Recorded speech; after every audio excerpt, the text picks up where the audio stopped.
All right, it's time to talk about brave leader, Supreme Leader Xi Jinping. Power at the Communist Party's National Congress.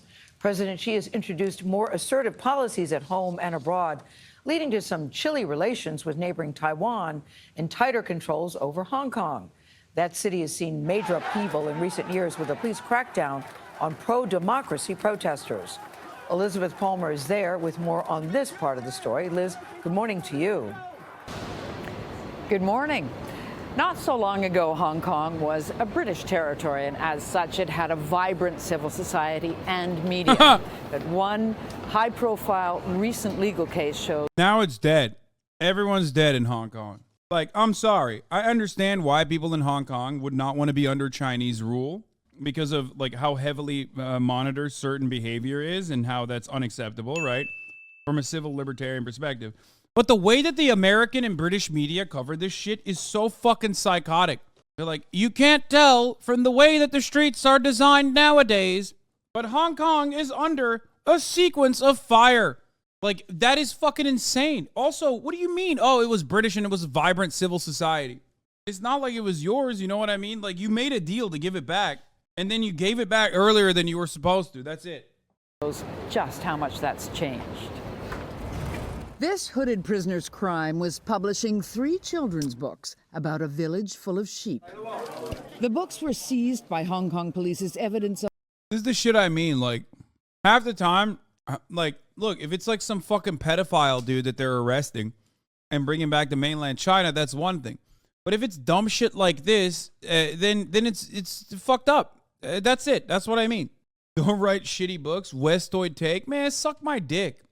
None of you motherfuckers living in Iowa understand the fear, the legitimate fear that you have when you have a government that does not have even a semblance of fucking free speech, okay? Shut the fuck up before you say Westoid. Yeah, it's not as fucking horrifying as the way that, or dystopian in the way that American and Western media in general presents it, but it certainly isn't great either, all right? I mean, there's a fucking reason why I live here in America, okay? Shut up. The books featured cartoons of sheep that were trying to repel wolves from their village. The publications reference real events in recent years during Hong Kong's political turmoil, including mass pro-democracy protests in 2019 and how 12 dissidents attempt to escape to Taiwan in a speedboat before being intercepted by the Chinese Coast Guard. Yeah, that's fucked up. To arrest someone over this. Kids book. Man, shut up. Who gives a fuck? You're crazy. You're literally insane. I forgot I was on screen. Like, it doesn't matter if they made that for kids or not. It doesn't matter. What are you fucking saying that like this isn't a lesson that kids should learn about? Like, who cares? You live on the other side of imperialism? Yeah, even though I do have a unique perspective on not imperialism necessarily, but certainly authoritarian governments that you know, put you in jail over petty shit. In America, we ban books too, right? Like, obviously, we ban like ridiculous shit, but never to this degree where they fucking black bag you and toss your ass in jail. You're being crazy. This is not a comparison. This is not adequate. This is not appropriate. Sorry. Especially when you're China. I even give a crumb of an allowance to a country like Cuba, which is under like a direct occupation. Like, literally. The world's largest imperial superpower is in its fucking backyard, constantly waging war against it. But you're crazy when you're like, you know, you turn around and you talk about CRT, brother. They're, you know, what the fuck? You make fun of idiotic Republicans complain and cry about that shit. But then when China does it, you're like soy facing. Oh, soy. Oh, soy. It's great that China did it. No, it's dumb as fuck. Why can't you just say high-speed rail is fucking awesome, okay? And the way that China deals with billionaires is awesome. And then simultaneously admit that this kind of civil liberties not being afforded to people is going to be frustrating for people, and it's going to unironically make literally British colonial rule look better in comparison. American involvement or Western involvement in the Hong Kong liberation protests are irrelevant if you don't consider the main real reason why young people living in Hong Kong don't want to be under Chinese occupation instead of fucking getting excited for it. You always think that like the Arab Spring was like almost single-handedly fucking conducted by the United States of America. You're giving too much credit to the CIA. Those motherfuckers on a speedboat got owned by Venezuelan fishermen. It's never just the CIA. It's sanctions, it's economic volatility and instability caused by sanctions, it's civil society groups that they set up in all of these places, certainly those are the Western involvements. But if your government is unable to deal with it, if your government is unable to deal with American imperialism, like of the soft power approach, then you're going to have a real issue in your hand. The Hong Kong protests are literally CIA operation, though. Like, all the escalating motherfuckers, etc., are agents. This shit has been uncovered so much. But it doesn't matter. There's still real people on the streets. You're missing the point. And the same goes for Ukraine, and the same goes for any other country where there are people protesting an anti-Western force. Some of you on the left literally think it's just America. It's America that is the puppeteer. And to a certain degree, you're right. I talk about this all the time. You're like going to be right 98% of the time, okay? But the 2% of the time that you're wrong on, you're super wrong. It's weird to assume that these massive fucking protests that are happening are exclusively a consequence of the CIA. They don't have that kind of influence. They do have a lot of influence, but not that. You have to have legitimate interest on the ground, and people do have that legitimate interest. That's the reality. You got to read Lenin, dude. Oh my Lord. Yeah, dude, Lenin. Oh, Jesus Christ. Of, believe it or not, sedition. Some of the material inside, which is with a seditious intent, which bring the hatred against the government. Hong Kong used to have some of the liveliest, freest speech in the world until China took over. And in You're having a bit of a baby take us on? No, your brain is fucking broken from everything that you read on Reddit and shit, that you are like, you can't fucking be critical of like China's domestic policies. It's crazy.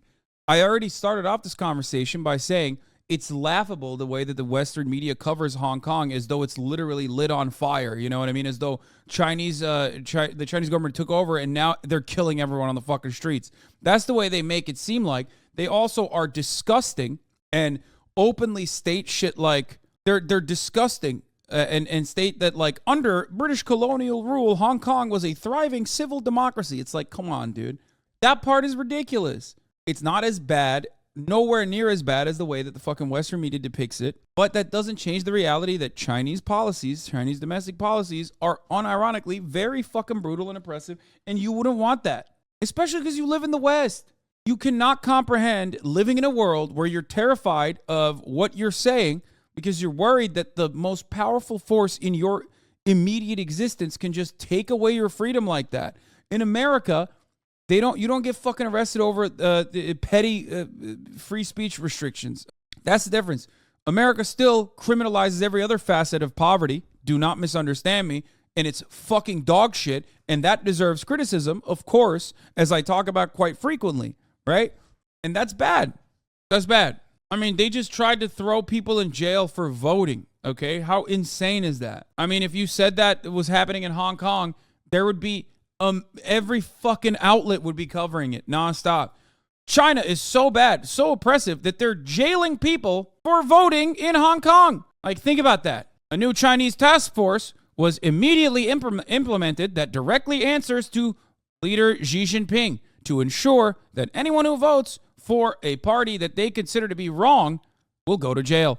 Okay, but at least when China takes over the world, at least they won't have to play the top of the hour ad break. Oh, Jesus Christ, dude. That wasn't even a good segue, goddammit. Yes, I have read Lenin Tipsy ton. I have, yes. As a first-generation immigrant from Iran, it's frustrating when some leftists minimize the oppression of governments like that in their anti-imperial fervor. You can criticize both without minimizing one. Yeah, exactly. It's so fucking silly. Oh, my God. Oh, my God. Every time you talk about China, you somehow manage to make everyone mad. I mean, I don't give a shit. I don't care that people get mad at me for my China takes. Yeah, when people say critical support to anti-imperialist forces, they don't understand, like, what critical means, I think. They mean, like, critical as in, like, life-saving. It's not. It means, like, you have to maintain some level of criticism over actions that they're engaging in. It doesn't mean, like, you have to give them life-saving support unconditionally, okay? I don't know if anybody actually knew that or not. Maybe this is going to be an eye-opening moment. Being critical and describing the policies brutal and oppressive are not the same thing. Why? If it's brutal and oppressive, why not admit it? Shut the fuck up. It is brutal and oppressive. I have gone on the record to defend some level of authoritarian control over information in places like Cuba. I think that China takes it way too far, and I don't think that China is great on, you know, civil liberties in general. But you're crazy. Like you're just I'm not going to fucking, change my commentary on a particular subject, especially as it pertains to things I truly believe in. You know what I mean? Just to soothe the opinions of fucking Reddit-brained lefties. Ultimately, it doesn't justify doing anything, right? Like, it doesn't mean that, like, we should nuke China or whatever, right? And you can't say that I'm an advocate for, like, action against China because of what I said. And I don't believe in that anyway. And I talk about it all the fucking time. But you're crazy. Anyway. 2020 imposed a national security law that, in effect, bans all criticism of Beijing's policies and its governance. Soon after pro-democracy protests erupted in 2019, the Hong Kong government, under Chinese pressure, moved to shut down almost all independent news outlets, including the respected Apple Daily newspaper, whose senior staff were sent to jail. And when Hong Kong's huge book fair returned in 2021 as the pandemic ebbed, it looked like business as usual. But a year later, any political book with edge was gone. Keith Richburg is the head of journalism at Hong Kong University. It's like petty shit. But I think personally that exercising a level of control in such petty parts of people's daily existences is an effort to reinforce the power that they have over people. Like, I don't think that a couple fucking random books are unironically going to spark a liberation. I don't think so. I think that's just another way to show people, like, no, we are authoritarian. Like, trust me, like, we will fuck you up. Okay, that's it. Like, people are so dumb to consider, like, oh, Winnie the Pooh. Like, Xi Jinping was depicted as Winnie the Pooh, and he must have done it because he's personally upset. He's thin-skinned. It's like, no, man, it's not that. It's just that they want to maintain the facade of control. Well, it's not even a facade. It is real. They want to maintain their grip of control and reinforce it at every fucking step of the way. I think they just want to literally show that, like, that it is the power that they hold on every single individual. Don't you think it's blown out of proportion? No, I don't think it's blown out of proportion. I think they do, like, really petty shit. But then you see Americans and what they do with free speech, and you're like, well, I don't know. Maybe China has some good fucking ideas. Holy shit. Obviously, I don't believe that. But goddamn, do Republicans make me consider that? Holy fuck. Have you seen the shit that goes on Facebook? Motherfuckers think kids are shitting in kitty litter boxes at schools, man. There's hundreds of thousands of Americans right now that think that. And there's unironically nothing you can do, especially when you fucking carve out public education and destroy it from within. They want to show you that they're both the carrot and the stick. Yes, that is exactly the Chinese rule of governance. They give you the stick. They show you, listen, as long as you keep your fucking head down, we will take care of you. Okay? As long as you don't fucking speak out of pocket, as long as you don't try to change things dramatically in your neighborhood, you know what I mean? You can't do any of that. But we got you. We got your back. And broad swaths of the population recognize that reality. I mean, at least the broad swaths of the population that I have talked to. Now, that does not feature non-Han Chinese people and their perspective, obviously, but that much is just all the same state shit that every fucking state does. Want journalism to be a check on government. They don't want anyone. Mass slavery with a threat of more slavery. Yay, so progressive. Bitch, what the fuck are you talking about, dude? Go listen, man. Without Chinese progress over the course of the past 20 years, the entire global economy would look dramatically different. You understand that, right? It's American capitalists that were like, oh yeah, we're going to get like super cheap labor here. That's great. And they fucking destroyed Western manufacturing. They moved it over there.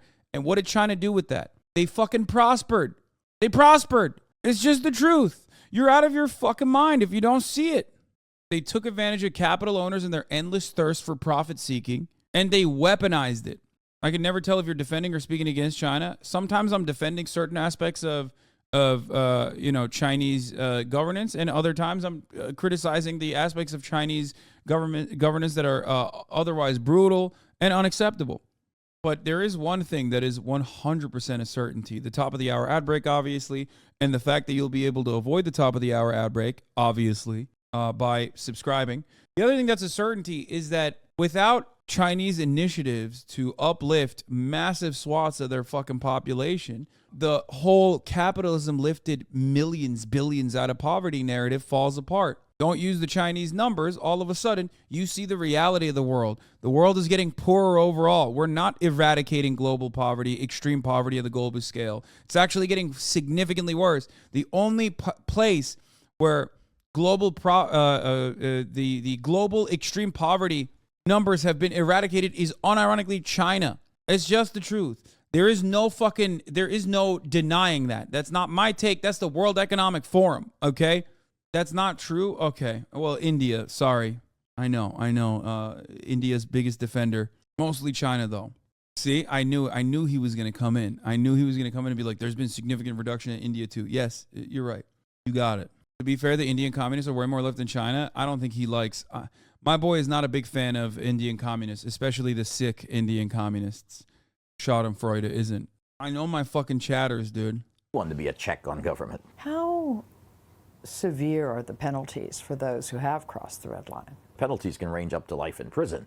So life in prison, no possibility of parole. You can't really defend yourself against these things. The publishers did try to defend themselves. Their lawyers argued the books would help kids understand systemic injustice. But authorities recognized the sheep as not so thinly disguised pro-democracy Hong Kongers. And the predatory wolves, you guessed it, the Chinese. A definite red line. The sentence for each of the publishers, just over 1.5 years in jail. As we worked on this story, I was struck by how many people would talk to us, but not on camera. That includes lawyers, activists, and publishers. There's a chill in the air, and anyone who's critical is keeping a very low profile. Tony? You can understand why. Liz Palmer for us in Hong Kong. Liz, thank you very much.